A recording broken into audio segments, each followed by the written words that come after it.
We need to be really crisp, especially in a hybrid work environment, about here's exactly what we expect you to deliver. Because what I love about what's happened over the past 2 years is it has divorced delivery from visibility. And it means that you need to focus on, did Susie get done what she said she would get done or not? Whether she did it at 3 a.m, whether she did it managing her family in a way that you wouldn't have normally managed it, couldn't care less. Did Susie get done the job that we agreed she would do? I'm Ira Wolf. Welcome to another episode of Geek Skeezers Googleization, a show from the People Forward Network. And I'm Jason Cochran. Thank you for being part of Googleization Nation. If you think this is just another podcast, think again. We are the heart and soul of crucial conversations focused on helping you reimagine your tomorrow and exploring the convergence of technology, people, and work. On this episode, you are going to hear from international thought leader Marc Effron. As the founder and president of Talent Strategy Group, Marc leads the firm's global consulting, education, and publishing businesses. Marc co-authored the Harvard Business Review publishing best-selling book, One-Page Talent Management. Sounds like that's something many people would need these days. And it's often been called the Talent Management Bible.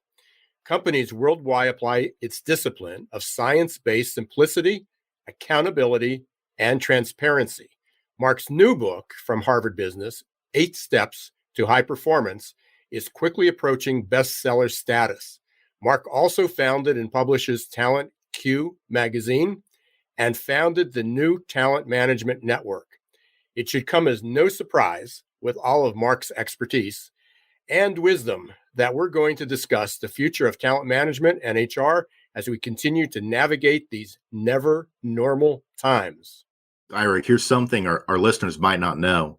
In the Avanti Everywhere Workplace report that just came out this month, the data indicated that a third of all worldwide employees will work remotely by 2024, and that working remotely is preferred over a promotion by 71% of folks. Similarly, a recent analysis from LinkedIn's economic graph team found that a third of U.S. companies had open roles for remote workers in January, and those job postings were more popular than ones for on-site roles. In fact, remote job postings attracted 2.5 times the views and 2.7 times the applications that on-site jobs did, based on the paid LinkedIn job listings. And so it's really clear that we've officially entered the era of work flexibility. And in this tug of war over where people want to work, they got a taste of freedom, and they're refusing to give it up without a fight. And Jason, we've heard all about that from the every place workforce, that it's now a workplace without borders. Nearly half of all workers find that remote work, hybrid work offers them the work-life or life-work flexibility that they want. And most of our listeners are probably very, very familiar and living this day to day, the great resignation or the great reshuffle, the great new experience. And the Everywhere Workplace revealed that 25% of workers said they plan to quit their jobs in the next few months. It's amazing. And that number skyrockets for Gen Z. So it's precisely why we're excited to have Marc as our guest today on the Geek Skeezers and Googleization show. So without further ado, let's welcome Marc to the show. Very happy to be here. Looking forward to our conversation. Marc, we introduce you to our listeners as a thought leader and an expert in talent strategy. So can you give us the speed dating version of how you became that expert? First, I will eschew the title of expert, but I'll maybe just share how I try to stay current on this topic. First is I'm an old guy, and after 30 years of doing this work, hopefully you pick up a few insights and tidbits about how talent and companies should work well together. Secondly, over those 30-ish years, I've tried really hard to stay current on 2 things, starting with what does the best academic science say about how people operate, how companies operate, and how people and companies operate together. So really trying to start from a solid base of facts.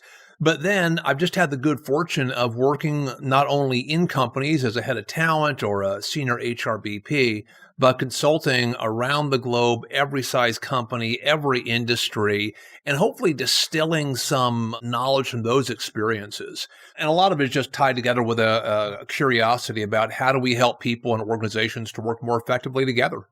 And Mark, in those 30 years, have you ever seen as much monumental change in a short period of time as what we've seen over the last 2 years?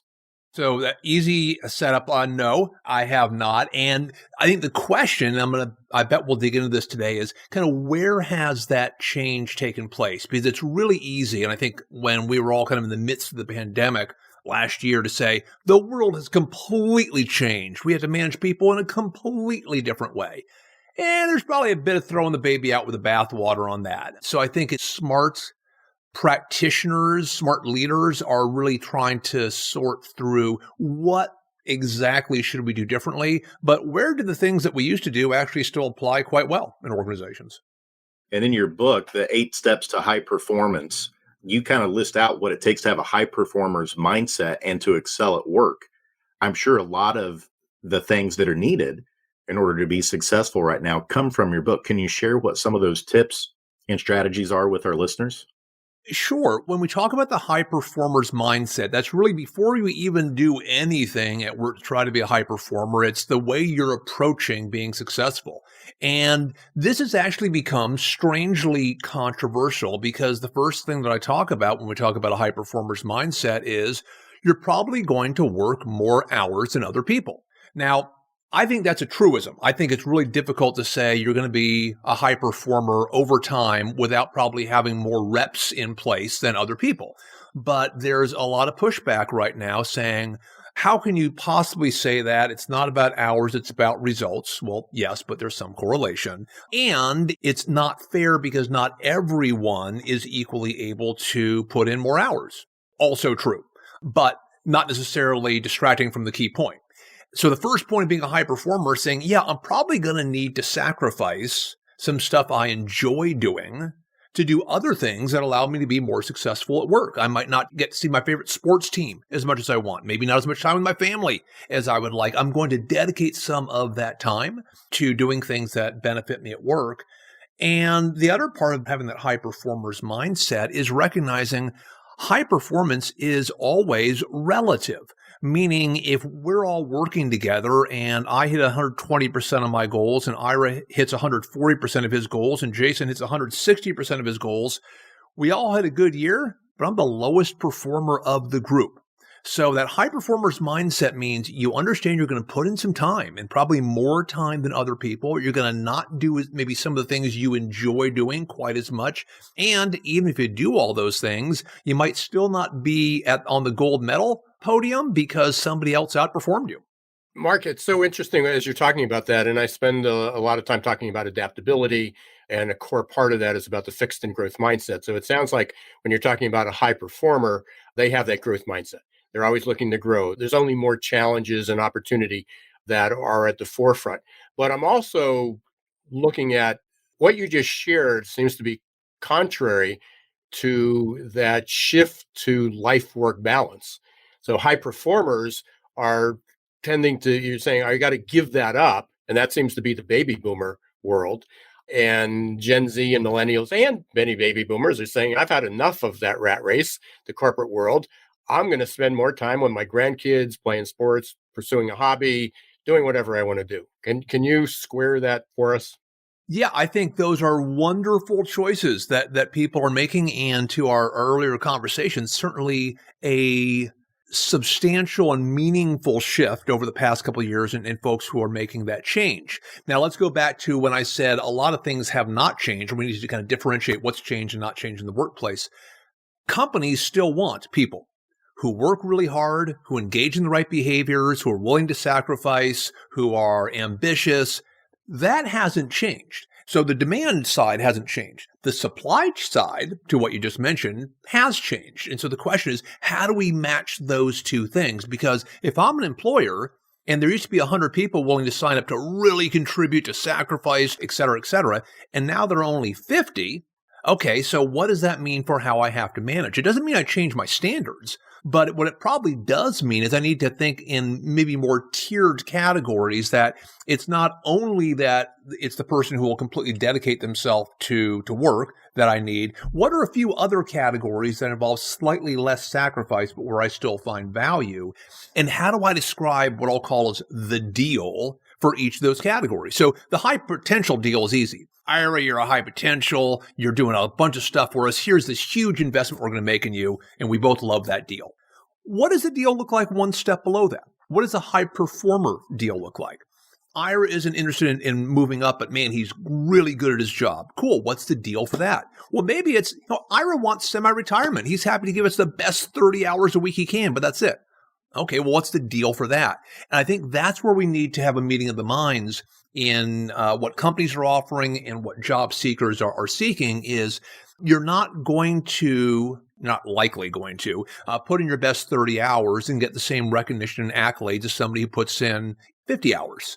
Again, let's assume equal output. And so how do we set up that conversation to say, given what you're willing to give to us as an employee, here's what we're willing to give back as an employer. A lot of high performers are leaving the workforce voluntarily, retiring, they're out. So how do companies deal with recognizing and growing the high potentials versus, hey, we already know this person's solid, but they're either left our company or left the workforce? Let's start with this. The path to potential flows through performance. So you are not likely going to be a high potential unless you are already a high performer. So what's the definition of high performer? I like to say that a high performer is someone who consistently performs at the 75th percentile compared to their peers over time. Meaning it's not that you had a good year and then a bad year and then a good year. You're always good. At that point, then we can say, do we think he can move up? Because being the best international tax director doesn't mean you can be CFO. So the question is, okay, Jason's a great international tax director. What do we need from somebody who is global director of tax? Do we think he can show us the behaviors around that? And that's where I find most organizations grossly overcomplicate life. They'll come up with a 48-page competency model to describe what it takes to get from tax manager to tax director, instead of saying, what are the 4 things that differentiate brilliant people at this company? And let's just start there. And the easy way to get to that, and we do this all the time, let's just ask our executives. If Jason's an executive, I'm sitting across from you 3 years from now, and you're telling me about Ira, your highest potential leader, and you just love Ira's performance and delivery and behaviors. And I say, hey, Jason, what are the 3 or 4 things that Ira has done over the past few years that have really differentiated him from other great people at the company? You're probably going to quickly say, oh, he's good at A and B and C. Cool. Let's capture what you just said in that language, not in consultant language, not in corporate comms language, in the language that you use to describe, and say that's the model. Because that's the other challenge when we talk, Ira, about high potential, is oftentimes we just grossly overcomplicate that. Instead of saying high potential is you're a brilliant performer, plus you demonstrate the behaviors that we think are going to allow you to be successful at the next level. That's really the simplest and probably most science-based definition of that. And that's so interesting, Mark. That second piece that you shared about the behavior, I have to imagine that's so important. I know just in the work that I've done, I've heard from so many business leaders where when they're looking at who's going to become that next manager of a certain department, and where some of them have made mistakes where they might only look at performance and they're not necessarily looking at behaviors or human skills. And that person gets elevated into that leadership position, and all of a sudden, they're not able to lead others very well. It's interesting, even though we've known about this for years and years and years, my clients still trip over this every day, which is promoting the best shoe salesman into the shoe store manager. It's like, those are different jobs.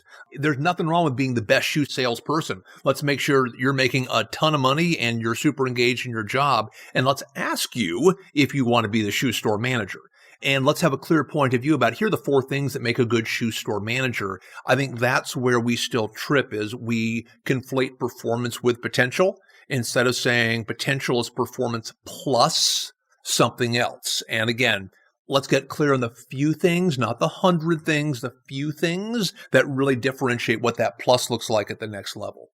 Mark, you said that to you, a high performer is someone who reaches that 75th percentile.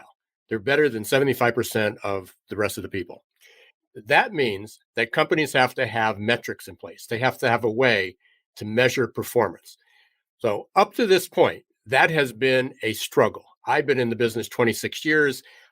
That was a topic 26 years ago. It's still a topic. And now it's got enormously complicated because now people aren't showing up at your doorstep. You can't manage by walking around.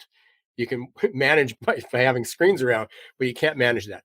What have you seen change in how companies are managing performance or measuring performance? And next is, what do you see coming up with the shift to hybrid work? I'll go in reverse order. Here's the single largest, most powerful thing that a leader can do to actually allow them to measure their employees' performance. Set better goals. It is amazing how horrible, I love my clients. It is amazing how horrible most of my clients are at setting a few big, challenging goals for each of their team members. And if you haven't set a few big, challenging, measurable goals, then you can't measure performance at all. Unless it's, you did a pretty good job this year. You did a very good job this year. It's probably not the precision that we're interested in. So if we're going to measure, we need to do a much better job at goal setting. By goal setting, I don't mean activity listing, which is what most managers do. Here are the 38 things I'm doing this year. When we help clients with goal setting, it's what are the 3, maybe 4 big deliverables you are going to provide to the organization this year. And a deliverable is, we're going to increase customer sat by this number. We're going to deliver this project at this point in time. It's an outcome that somebody really cares about. It's not you doing the job that we already paid you to do. So I would start by saying we need to be really crisp, especially in a hybrid work environment, about here's exactly what we expect you to deliver. Because what I love about what's happened over the past 2 years is it has divorced delivery from visibility.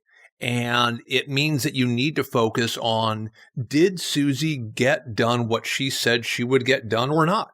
Whether she did it at 3 a.m, whether she did it managing her family in a way that you wouldn't have normally managed it, couldn't care less. Did Susie get done the job that we agreed she would do? And so I think the more we can focus managers on those 3 or 4 crisp goals, it's going to be much easier. Hybrid environment, non-hybrid environment, work from home, work from anywhere. Did you get done what you said you would get done? How do organizations accelerate some of those processes? How do they try to do that at scale to become more efficient and a better job at knowing who to acquire and then how to work them through becoming high potentials and then high performers? I think a few things, and I'm not an expert in talent acquisition, so this is more speaking from what I know, not a deep well of expertise, but I do think that a more science-guided process to selection is going to be beneficial for almost every organization. There's still a lot of sloppy intake going on out there. And I think we all know all the things that can go wrong in the hiring process. Basic cognitive and personality tools do a really, really good job of helping you to understand, is someone going to be a higher performer here or not? Are they going to be somebody who aligns with the way that we like to get work done? There's a lot of commonly available, well-validated, easy-to-use tools that allow us to do that. Once we have the appropriate raw material coming into the organization, then it's actually relatively straightforward to say, do we understand the path to build someone from freshman coming into the organization to general manager? Have we thought through what we call that talent production line? Do we know what the 8 steps are that take you from 22-year-old college grad to country general manager? And are we disciplined in moving you through those 8 steps so that you become that country general manager 5 years before you might have on your own? So you teed that up really well. So we have a lot of listeners that are probably taking baby steps. They're saying, yeah, we know we've been working on this performance management thing for years. I'm not sure we have the time to go through all 8 steps, but where would you start? Let's think of performance management in 3 big buckets: goal setting, coaching, reviewing. Goal setting is actually relatively easy. Here's a single most powerful starting place: no more than 4 goals. Just flat out. You can have 4 goals that better be big goals, that better be aligned to what the organization is trying to achieve. Simply saying, we're going to cap your goals. And if you try and put bullets underneath each one, we're going to tell you thanks anyways. That's not what we asked for. So forcing people to focus on the few big deliverables is a really wonderful way of saying, we know what matters. We now know what to coach you on. We now know what to evaluate you on. But also, sometimes leaders need some help in compressing activities into deliverables, because if you've been writing a list of deliverables all your life, you think that's goal setting. So maybe a little bit of training around, I know you're busy, but what are you really trying to do? So let's help you to write that goal in the right way. But let's start there with just helping leaders to understand that goal setting is about the few big things you're going to try to achieve during the year, and help you write those goals in a way that we can measure. But then, how do we keep you focused on that goal and aligned to that goal during the year? I will give your listeners our favorite coaching tip, which we call 2+2 coaching. I really should have made this into a product and sold it, but we just kind of gave it away instead. 2+2 coaching is this simple. Once a quarter, you have to sit down with each of your employees. You're going to discuss two things. First, you're going to make two observations against their goals. Not two observations against every goal. Simply, here are the two most important things that I want to comment on. Could be, hey, Ira, on that new marketing project, I hear you're being super inclusive, really managing different time zones well, listening to people's opinions. Great job. Ira, on that marketing strategy, it's like a month behind schedule. Not sure what's going on there, but we need to pick that up. So two comments on the most important things that can kind of accelerate you, redirect you on goals. And then two, in Marshall Goldsmith language, feed forward comments. So two things you can do more of, less of, differently going forward. It might be, hey, Ira, I know you're new to the firm. This is a relationship-based place. Make sure that you're having a virtual lunch or coffee at least once a week with a new person to get to know them. And Ira, you've got a bunch of big projects coming up. You might want to take this really cool project management course that we have to help make sure that you're skilled up. 2+2. Now, is that brilliant coaching? No, that's 50th percentile coaching. But if every single leader in all of your listeners' companies did just that once a quarter, I guarantee you there are pennies per share waiting to be squeezed out of those conversations. And then end of the year, if you've done those two things right, if you've set a few big challenging goals and you've had these quarterly 2+2 conversations, end of the year should be fairly straightforward in terms of, we've been talking about what you were supposed to do. You've gotten clear advice about what's working well, what's not working well, and here's how we can do something different next year. Nearly all of our listeners, in some way, I'm sure they're struggling with keeping people too. Once they are there, how do they keep them longer? And it sounds like what you're alluding to is almost something around like career paths. Like, we'll take you from here to here, and we're going to have a process and a very specific approach for how we can help you grow. Do you see that as being one of the biggest differentiators for employers, is having a repeatable process like that that's scalable, but also can be differentiated for each person to help lay out the future for them of what it looks like in the organization and their role?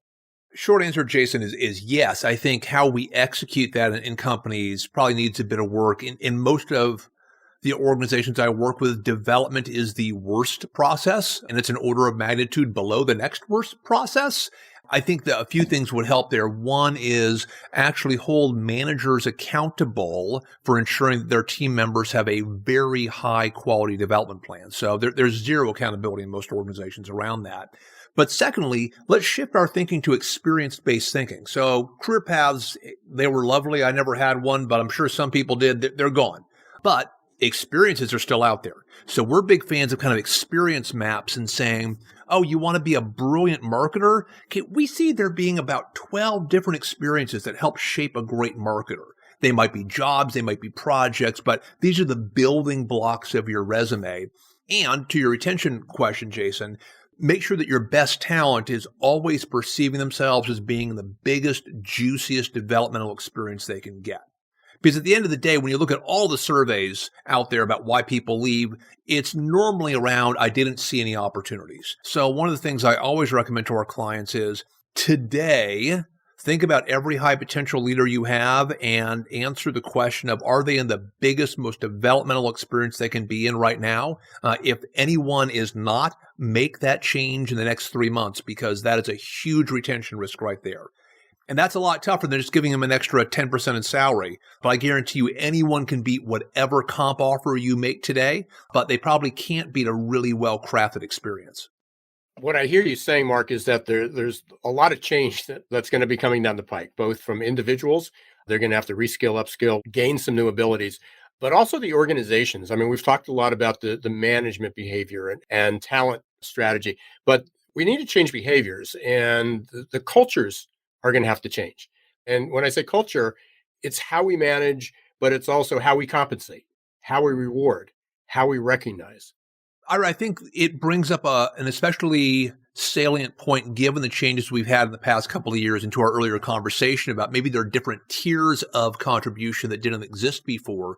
We need to be very thoughtful in companies about how do we match those different tiers of contribution with different kind of packages of rewards and recognition. And maybe people want to be rewarded or recognized in a different way. Maybe some people value time off more than they do an extra $5,000. We need to have those insights so we can start to craft more customized packages to say, here's what we think is a great package for you. It might not be identical to anybody else's package in the organization, but given what you've said you want, what we need from you as an employer, this feels like a really good way to make sure we're both getting what we need. I still see a lot of really over-structured comp processes and a lot of just really over-standardization of everything from benefits to how we manage time. Is that the biggest challenge that you're seeing right now in terms of talent strategy, Mark, with most organizations? I would suggest the biggest challenge I'm seeing in talent strategy is that companies don't have one. In fact, I just put out an article a week or so ago on talent strategy, and I put that out, one, because our name is a talent strategy group, and after 10 years, we didn't have a talent strategy article. It seemed like a bit of a miss. But then also, when I go into our clients and I say, hey, what's a talent strategy? They either stare at their shoes or they hand me a list of the 20 things they're doing that year, neither of which qualifies as a talent strategy. So I think the primary challenge is getting clear about a few big questions. Do we know what type of talent we need to achieve our strategy, our business strategy? That sounds like a really obvious question. I guarantee you there's not a disciplined thought process around that in most organizations. So given that we're trying to expand into Latin America, cool. Do you know what you need from people to enable you to do that? Are you crystal clear about that? That's how you should be organizing that strategy. So I think the starting point has to be, do we even know what we're trying to produce in our organization in terms of the qualities and capabilities? Then we can figure out how do we actually attract and retain and develop those people.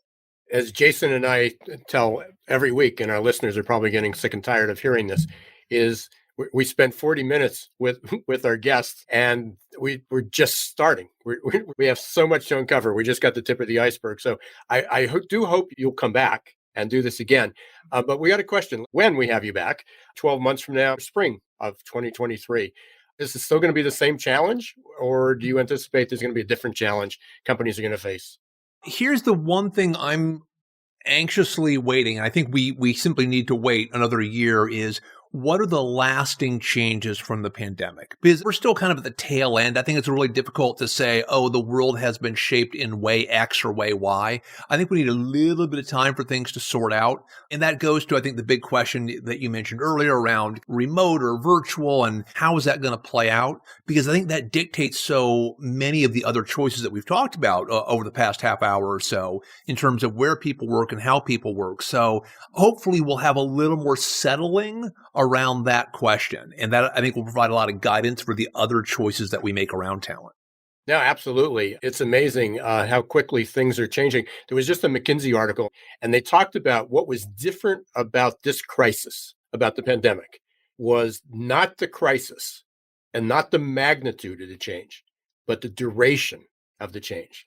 This crisis wasn't a weather event. It wasn't an earthquake. It wasn't even our wars that we've had. We're into the Ukraine war about a month, but even the Iran and Iraq events, there are a few days and it's over, and people got tired of it and it moved off the headlines. But this completely threw a wrench into change and people understanding that. And there's a lot of people that are up for, and I'll use McKinsey's word, there's an existential threat to many organizations, because I've described it many times as that the talent management, performance management, talent acquisition strategies, or the lack of them, it was a pretty fragile infrastructure, but we got by. And the pandemic ripped the Band-Aid off. It pulled back the curtain and realized there wasn't even a wizard behind the curtain. There wasn't a lot of anything. So there's going to be a lot of dramatic changes. This goes incredibly fast. We thank you for being here. Before we take off, Jason, do you want to lead with our lightning round, the favorite part of our show? Yeah, absolutely. So, Mark, we're going to ask you 3 questions that will help our listeners get to know you a little bit more on a personal level. So, what did you think you would be when you grew up? I thought I would be a journalist because I really like to write. But unfortunately, like most things in life, I had a preference and I never did much about it. And so I didn't become a journalist, but I just kind of kept writing in whatever opportunity I had. And eventually it led to books. So I guess I'm a writer, but not exactly a journalist. What would your classmates be surprised to see about you now? That I could bench 250 pounds. I was never the big guy in school. And so they'd probably be a little surprised that I had shifted my approach from slightly from books to brawn. High performance and becoming an athlete and in health and endurance. I love it. That's awesome. How about what's something that you had to learn that you weren't very good at? And that I'm still not good at, which is networking. And I tell people, don't tell the folks at LinkedIn, but I tell folks that LinkedIn should charge a lot more money because they enabled me to move past my fear of networking, because now I can do it by clicking a button instead of having to talk to a live person. And so I've got a really big network, and it's primarily due to the good folks at LinkedIn. So I probably owe them a percentage of our revenues. Mark, how can people get a hold of you? How can they reach your company? How can they reach you personally? All of our great articles, videos, research is at talentstrategygroup.com. If they want to reach me, they can do it through that same site. So everything's free. Marshall Goldsmith taught me well, give it all away. So they can go there. And I think there's a few events that we may be crossing paths, and hopefully we can meet face to face. Absolutely. We try to have at least one event a year that helps to make the HR profession better. We have one in 2022 with Dave Ulrich. We'll probably hopefully have one around the world and other places to focus on the same outcome. How do we make HR even more effective? Jason, again, another great guest. Fascinating time, goes so fast. Some really rich, interesting conversations that we didn't think of before. What did you hear? I know you follow Mark pretty closely. What did you learn today that you didn't know before? The important distinction between high performers and high potentials and what that path looks like. Listening to Mark's detail, the process, the steps, the tactics that they have for how they do that was a level of detail I hadn't heard before. Probably like most folks, I hear of performance management and I think of manager one-to-ones, or you hear about the dreaded annual performance review. But to hear the depth and the breadth of detail that he went into in terms of understanding what people's skills are currently and how you take them to where they're wanting to go in terms of the type of role and contributions they want to have in the organization, that was really eye-opening for me. Yeah, I really appreciated where he came up with a pretty simple measure of how do you determine somebody who's a high performer, and really being in the top 25%. So often, I think companies are looking for that purple squirrel. And, we're going to clone the person at the top. And so often in benchmarking and studies and that we've done with assessments, so we have a lot of data around that, we found that oftentimes the number one, maybe number two, number three ranked person is not the person that you want to clone. They got their unique experience, right time, right place, good support system, whatever it was. But the people a little bit lower than that top 1%, 2%, but still vastly exceeded expectations. So the fact is that you're looking at the top 25 percentile of people.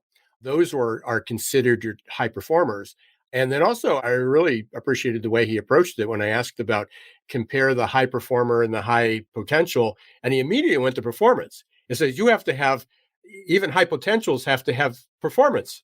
That's why they were recognized as high potentials. So there had to be maybe a lesser criteria, lesser goals. And I really like his simplicity of goals. What are your 4 goals? The other thing that shocked me too was when he said the biggest problem organizations have is they don't have a talent strategy. They think they do, but then he went on to describe what an actual talent strategy is to achieve the desired outcomes. And that was a big aha moment for me as well. And I'm sure it probably is for several of our listeners too. And I'm sure we can go on and repeat the whole episode again. But we need to wrap things up, Jason. So let's take it away. I'm Jason Cochran. You've been listening to Geeks Geezers Googleization. Be sure to follow us wherever you listen to your favorite podcasts. And I'm Ira Wolf. Thank you for being part of Googleization Nation. Until next time, don't let the shift hit your plans.